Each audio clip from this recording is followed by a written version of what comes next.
Susan LeBlanc, and this is Conversations with the Goodman School of Business. My guest today is Deborah Rosati. Welcome, Deborah. Thank you, Susan. Thank you. Deborah is a wonderful friend of the Goodman School of Business. She's got a long list of things. You're a graduate of our first accounting co-op class. You have a scholarship that you support here. You've been a judge with our Monster Pitch competition. Professionally, you're an FCPA. You're a director on boards. You've started a new venture, Women Get on Board. There's all sorts of things. So there's a lot of things for us to talk about. Sounds like a good plan. So first of all, your commitment to Goodman and to Brock. You've, as I say, you've been. It's been, well, we won't go back to how long ago your class, but we've done a few anniversary celebrations with your class, which has been always a lot of fun because it's a small group. Absolutely. Yeah. Your class originally was 12 people? I would say 14? Collectively more 20, but Yeah. it got smaller and smaller because it was the first co-op accounting class that graduated from Brock. So pretty and you exciting. still get together. And we still get together. Yes, Yeah. we just saw a concert, The Yeah. Who. That's few of right. us. So where do I begin? I think when you pick your university because for many reasons, and for Brock, it was the co-op accounting program that I really got attracted to. I knew I wanted to go into business, and accounting seemed like a good starting point for me. Yeah. I always wanted to be a businessman, just like my dad. I say that. Yeah. So Brock was my beginning, and from there I just progressed in my career, and it really wasn't until about 15, 16 years ago when I was the CFO of a startup company in Ottawa and we sold it, that I had more opportunity to give back to the community. Right. And that was sort of my getting back to Brock and getting acquainted. Right. In fact, we actually ended up, it was 2000 that we had like a little class reunion because we had a really unique co-op class where we didn't even have a proper graduation picture, so to speak. You were an anomaly because you were the first co-op class ever at Brock University, so people really didn't know what to do with you. So coming back on campus in 2000, meeting with my classmates, really kind of, and that's when I met Susan, and so the rest is history. She says I'm a friend of Goodman School of Business. One opportunity led to another. In 2003, I was named, a distinguished business Brock graduate. Yeah.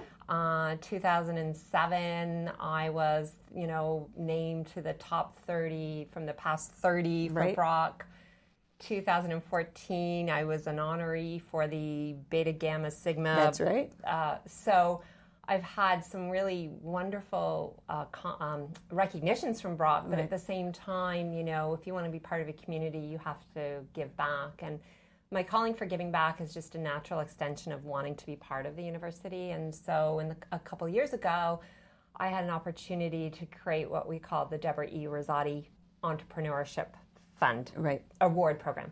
And that really came from a desire when I realized I had the opportunity as a co-op to come to be on campus and get opportunity to article as a co-op student. Right. I really realized that there really wasn't anything from an entrepreneurship perspective to help young entrepreneurs find new opportunities and products to bring to market. Right. So with some great interest and fortitude, I formed a team and we launched the Deborah E. Rosati, I think it's called the Entrepreneurship Award Program in 2014. Right.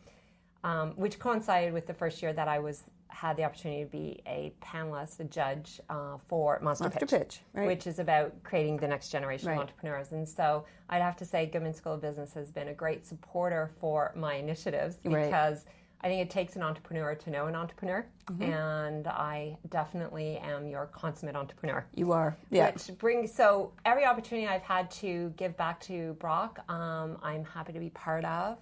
Recognizing I can't be there day to day. This morning I got to meet with the two recipients of my of the entrepreneurship recipients program this year, and Dan Geddes and Maddie Fuller are two recipients, and they are young entrepreneurs with great passion. It's very exciting to see what the next generation of entrepreneurs are creating. So, and on that note, I will make note that it's the first time that one of the recipients is a woman, and I would love to see more women in entrepreneurship roles and in leadership roles. And and that kind of brings us to our next area, or your real area of passion right now is your Women Get on Board initiative. Tell us a little bit about that.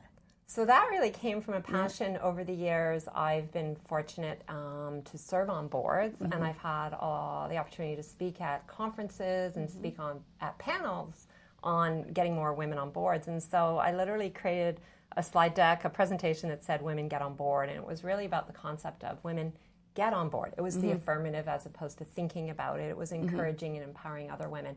And over the years, I've had a lot of women ask me, how did I get on my first board? And I know I'm not novel to this. And so it really got inspired through, there was initiatives going on with the Ontario Securities Commission, the regulators basically saying to public companies, you need to increase your gender diversity around the boardroom table.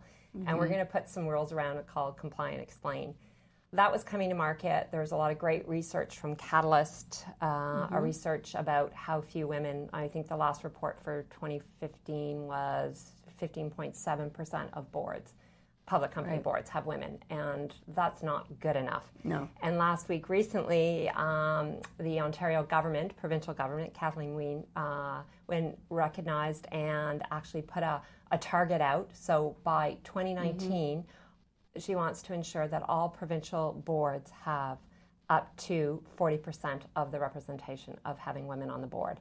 And then she put out a call out to corporate Canada to say, well, if we're going to do it provincially, you should be doing it corporately. You should be at 30% by 2017. So there's a conversation that goes on about, do you want the regulators driving your diversity mandate, or do you want to be driving it from a corporate perspective? So with Women Get on Board, we're really about connecting, promoting, and empowering women to corporate boards. And that's really about creating a pipeline of qualified corporate directors and empowering them. Because a lot of women will go, oh, I'm not good enough. I don't have the skills. And you know what? They're equally skilled and qualified as any man would be. And so it's really about fostering that next generation of qualified women corporate directors. So a lot going on in the marketplace.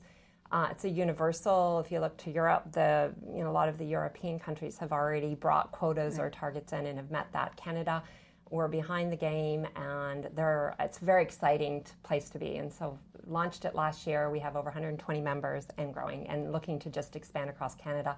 We'll be setting up sort of first region outside of Toronto, which will surprise you. It's Ottawa.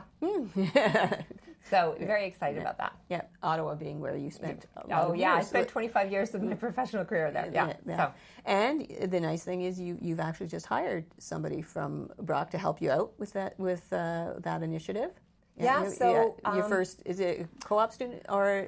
What we ended up doing, I reached out to Susan. As I say, Goodman School of Business are my great friends. So if I reach out to them and say, hey, I got an idea, what do you think? So we have a virtual team already. We have a team that's doing, our online platform, our social media. I've got a co-founder who's a digital strategist. We've got a communications manager. So I got a team. But what I was finding I was missing is I needed to have a dedicated virtual administrative assistant for me personally to keep me on my game, because there's a lot going. And so I reached out to Susan and I said, I'd really like to profile this.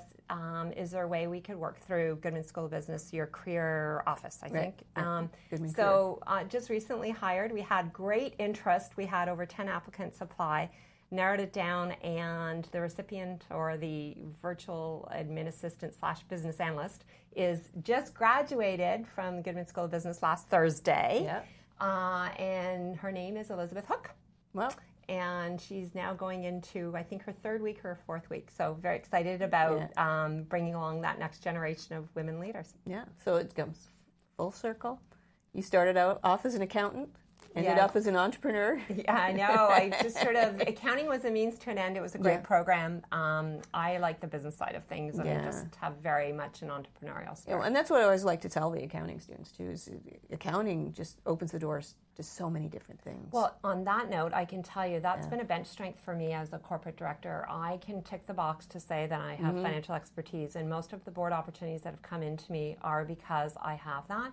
So typically, I'm filling a gap where I'm being asked to serve on an audit committee, if not chair an audit committee. And that's a huge responsibility. And because I have that background, It's a big check the box, and I'm very proud of it. But also, you're looking at the strategy of the business, and you're adding value in a whole bunch of different ways. But that is a real bench strength for me to bring to a board. At least I can check that box. Right.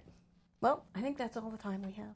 Well, thank you, Susan. Thank you, Deborah. Always, always, always a pleasure to see you. Thank you. And likewise. We'd love to have you here at the Goodman School of Business. And we know we'll see you again. Oh, you will. That's it. Thank you very much. Thanks for watching and listening, and hopefully we'll talk soon.